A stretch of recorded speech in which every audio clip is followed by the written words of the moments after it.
Hello friends, स्वागत है आपका हमारे नए ब्लॉग में। और आज हम पहुंचे हैं करौली सिटी पैलेस, जो स्थित है प्रसिद्ध मदन मोहन जी मंदिर के पीछे। और अभी हम खड़े हैं पैलेस के मुख्य गेट पर, जिसे त्रिपोलिया कहा जाता है। 3 दरवाजों का यह समूह है और यहाँ पर उत्कीर्ण भित्ति चित्र धौलपुर शैली के विस्तृत नमूने हैं। और इन भित्ति चित्रों को बनाने में यहाँ के चित्रों ने अपनी कला को विस्तृत रूप से निखारा है, जिसकी झलक आपको एक पैलेस के दरवाजे पर दिखती है। अभी बढ़ते हैं आगे और दिखाते हैं आपको यहाँ की अच्छी अच्छी चित्रकारी को। और यहाँ पर हम मेन गेट में अंदर जा चुके हैं और जहाँ से हमें तीनों दरवाजे पार करने होंगे। अंतिम दरवाजे पर हमें 2 पालकियाँ दिखाई दी, जिसके राइट साइड में थी राजा की पालकी, जहाँ पर एक द्वारपाल खड़ा हुआ था, और लेफ्ट साइड में थी एक रानी की पालकी, जहाँ पर भी एक द्वारपाल खड़ा हुआ था।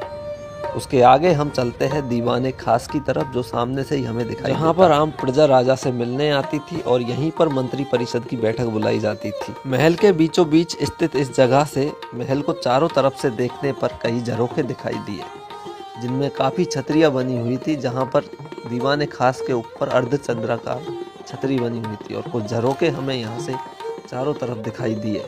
उसके बाद हम लोग चलते हैं महाराजा गोपाल सिंह के अखाड़े में। भित्ति चित्र की कला इस महल को अपने आप में ही सुरम्य बनाती है। यहाँ पर स्थित बहुत सी छतरियों के ऊपर भित्ति चित्र उत्कीर्ण थे, जहाँ से आपको एक नज़ारा यहाँ से प्रतीत होता है। यहाँ पर भित्ति चित्र के साथ साथ कुछ झरोखे भी बने हुए। इतने अधिक झरोखों को बनाने का उद्देश्य एकमात्र हवाओं का प्रवेश था। और अभी यहाँ से हम जाएंगे गोपाल पाल के अखाड़े की तरफ, जहाँ से कुछ और चित्र हमें दिखाई दिए, जो आपको भी यहाँ से दिखाते हैं। भगवान गणेश का एक चित्र बना हुआ है यहाँ पे, उसके साथ ही ऊपर के भित्ति चित्र आप देख लीजिए, जहाँ पर जालीदार झरोखे बने हुए हैं, ये देखिए। और अभी चलते हैं इस दरवाजे से अखाड़े की तरफ।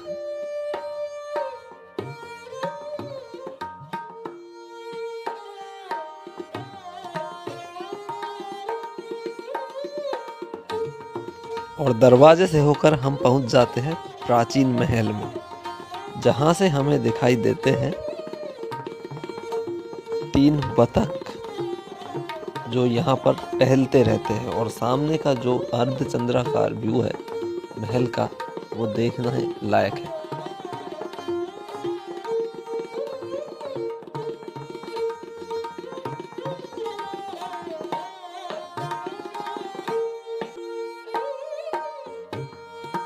अभी हम पहुंच चुके हैं महाराजा गोपाल पाल के अखाड़े पर, और जहां से हम खोलते हैं इसका दरवाज़ा। उसके बाद दिखाएंगे आपको प्राचीन अखाड़े को, जहां पर पहले किस तरह व्यायाम किया जाता था उसके बारे में। दरवाज़ा खोलते ही थोड़ा अंधेरा हमें प्रतीत हुआ, तो यहाँ पे आपको दिखाते हैं। ये देखिए, यहाँ पर रखे हुए हैं महाराजा गोपाल पाल के व्यायाम करने के उपकरण, जो अखाड़े में प्राचीन गदा व अन्य उपकरण भी मौजूद थे।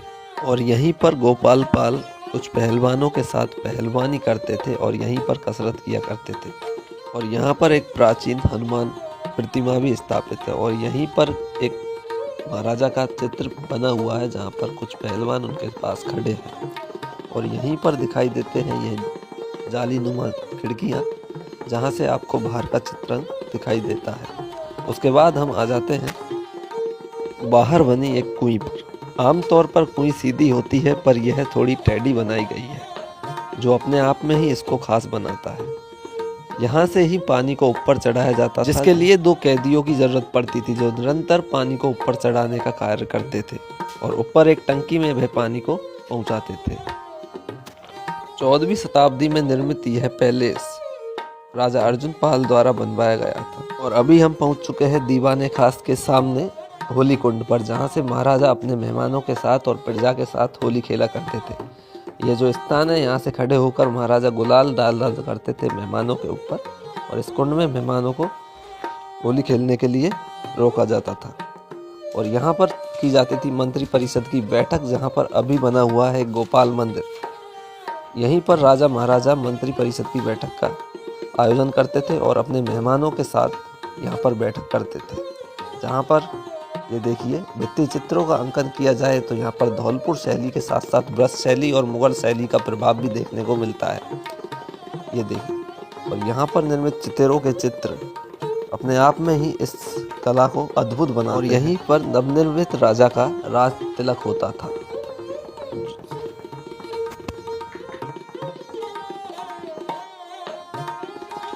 इसके बाद हम आ जाते हैं यहाँ पर एक महाराजा बैलगाड़ी को चलाए हुए दिखाई दी है, जिस पर गणगौर माता की सवारी निकली हुई है। उसके साइड में ही रखा हुआ है महाराजा का सिंहासन, जिसको हाथी पे रखकर महाराजा नगर भ्रमण के लिए निकलते थे। और उसके बाद हम चलते हैं ऊपर की तरफ, जहाँ पर कुछ कक्ष बने हुए हैं जिन्हें महारानी कक्ष के नाम से जाना जाता है। और यहीं से महारानी मंत्रिमंडल की बैठक को सुनती थी और देखती थी, ताकि उनको कोई ना देख पाए। जहाँ पर कुछ खिड़कियाँ बनी हुई है जाली नुमा, ये देखिए। और यहाँ से हम दीवाने खास को देखते हैं ऐसा।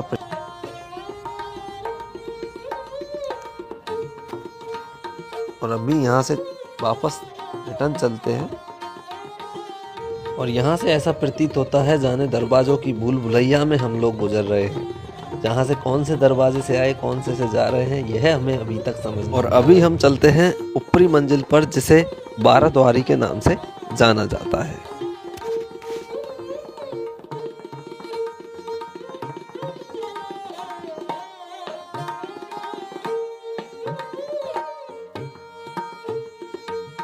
जहाँ पर कुछ नर्तकियाँ नाच किया करती थी, जहाँ पर राजा के लिए एक विशेष सिंहासन बना हुआ था।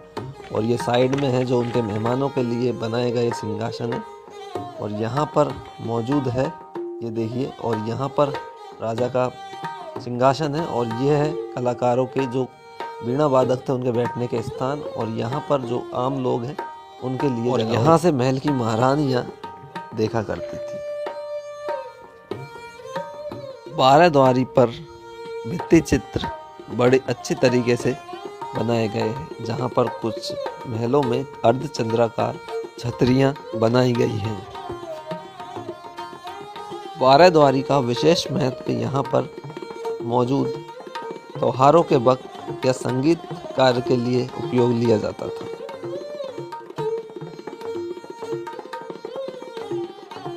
और अभी हम जा रहे हैं प्राचीन महल की एक झलक देखने के लिए, जो यहाँ से प्रतीत होता है। और यह प्राचीन महल है जो 14वीं शताब्दी में ही बनवाया गया था। और यहाँ से ये देखिए, यह जो सिटी पैलेस है जो ऐसा प्रतीत होता है। और अभी हम आगे की तरफ बढ़ रहे हैं हर भवन की बान की तरफ, जहाँ के लिए हमें इन सीढ़ियों से होकर जाना पड़ेगा। ये देखिए।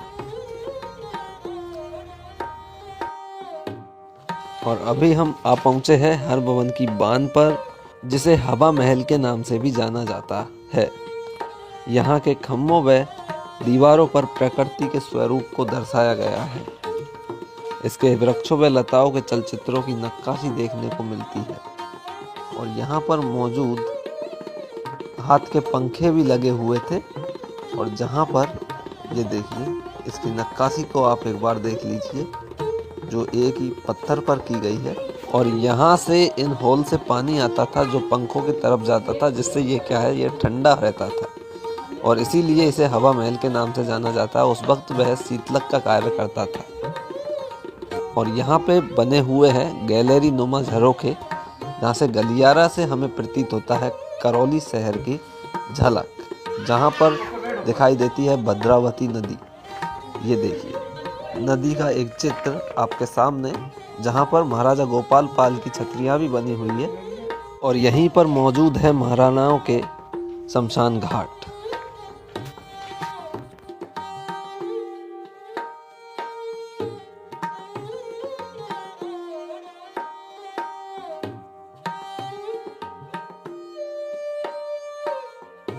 और यहाँ से दिखाई देता है यह परकोटा, जो प्राचीन करौली का रक्षा कवच था, जिसमें 6 दरवाजे व 12 खिड़कियाँ मौजूद है। शाम के समय इन दरवाजों व खिड़कियों को बंद कर दिया जाता है। उस वक्त दरवाजे को बंद करने से पहले ढोल बजाकर समस्त नागरिकों को सचेत किया जाता था। और गलियारे से होते हुए हम लोग पहुंच गए हवा महल, जहां पर पंखे लटकाने के लिए 2 कुंडे लगे हुए थे। और यहाँ से हमें दिखाई देता है कल्याण जी का मंदिर, जो करौली का प्राचीन नाम कल्याणपुरी था। और यहाँ के ऊपर डोम पर छत्र लगा हुआ है, वह सोने का छत्र है। और इस गलियारे से होते हुए हम पहुँच गए राजा के सिंहासन की तरफ।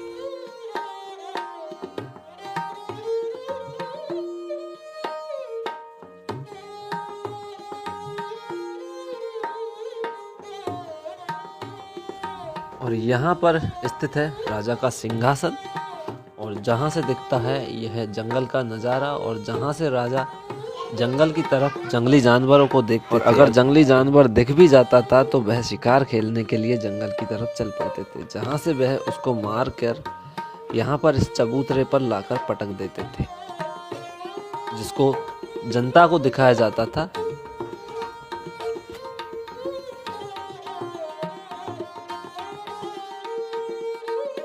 और यहाँ से हम लोग चलते हैं और यहाँ पर बने हुए हैं कुछ और जाली युक्त झरोखे, और सीधा हम यहाँ से निकलते हैं मोती महल की तरफ, जो महाराजा का विश्राम गृह था। और यहाँ पर महाराजा विश्राम के लिए आते थे, और इसे राजा का शयन कक्ष भी बोला जाता है। और यहाँ पर जाली युक्त झरोखे अपनी कलाकृति का विशाल नमूना है, जहाँ पर मौजूद है हस्तचलित पंखा, जो प्राचीन काल में ऐसे पंखों का इस्तेमाल किया जाता था, जहाँ पर एक सेवक पंखा को चलाता था, जो हम ट्राई करते हैं, देखिए। और यहाँ से इससे होके हवा आ रही है, जो देखने में काफ़ी अच्छा लग रहा है, ये देखिए। और थोड़ा आनंद हम भी इस पंखे का लेंगे, देखते हैं, ये देखिए। और ये प्राचीन पंखे हैं, जहाँ पर पहले इस तरह के पंखे उपयोग लिए जाते थे, क्योंकि पहले बिजली की व्यवस्था नहीं थी, जिसके कारण यह पंखों का इस्तेमाल किया जाता था। और यहीं पर स्थित है एक धूप घड़ी, जो प्राचीन समय में समय बताने का कार्य करती थी, जो अभी डैमेज हो चुकी है थोड़ी, ये देखिए। तो यही है धूप घड़ी। और उसके आगे चलते हैं अगले कक्ष की तरफ, और यहीं पर मोती महल के थोड़ा सा आगे है ये। और यहाँ पर विश्राम गृह है सैनिकों का, जहाँ पर सैनिक विश्राम करते थे। और यहाँ से जा रहा है रास्ता रानी के महल को, ये देखिए। और यहीं से रानियाँ गुप्त रास्ते से ही निकलकर होकर जाया करती थी। और थोड़ा आगे चलते हैं हम नीचे की तरफ।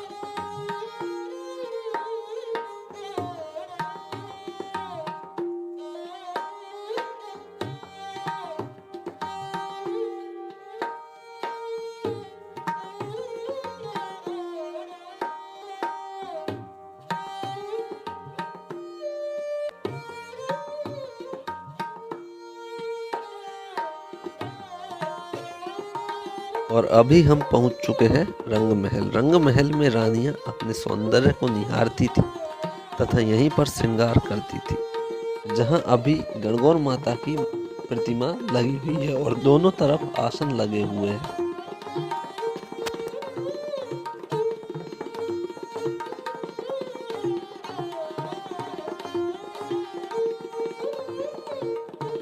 और अभी हम मौजूद हैं 17 द्वारी पर, जहाँ पर 17 खम्भे लगे हुए हैं, इसीलिए इसे 17 द्वारी कहा जाता है। किसी भी शुभ अवसर पर या खुशी के मौके पर राजा यहाँ से अपनी जनता को दान दिया करता है। यहाँ से सोने व चांदी का दान राजा अपनी प्रजा में लौटा दिया करता था। और ये कोने में जो बना हुआ है, जिसे बूचड़ खाना कहते थे, उस जमाने में यहाँ पर बलियाँ दी जाती थी। और यह रसोई घर है, जो अंदर से प्राचीन समय में यहाँ पर खाना पकाया जाता था।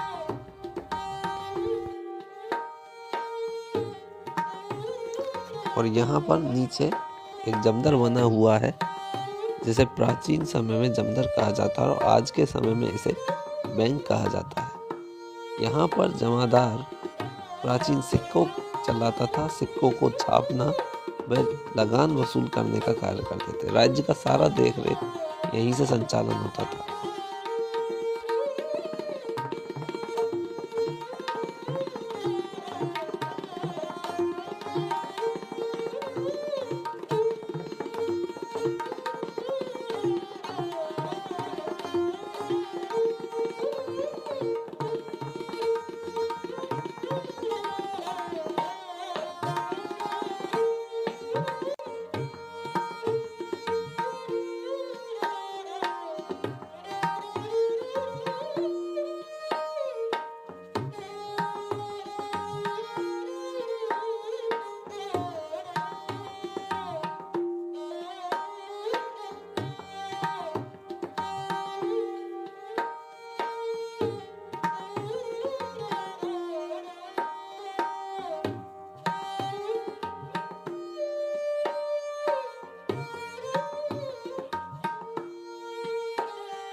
उम्मीद है आपको वीडियो पसंद आया होगा। वीडियो पसंद आया हो तो लाइक, शेयर एंड कमेंट ज़रूर करें। और हाँ, ऐसे ही ऐतिहासिक धरोहरों की वीडियो देखने के लिए हमारे चैनल को सब्सक्राइब करें। और लेते हैं आपसे विदा। मिलते हैं अगली वीडियो में नए अनुभव और नई जगह के साथ। तब तक के लिए धन्यवाद।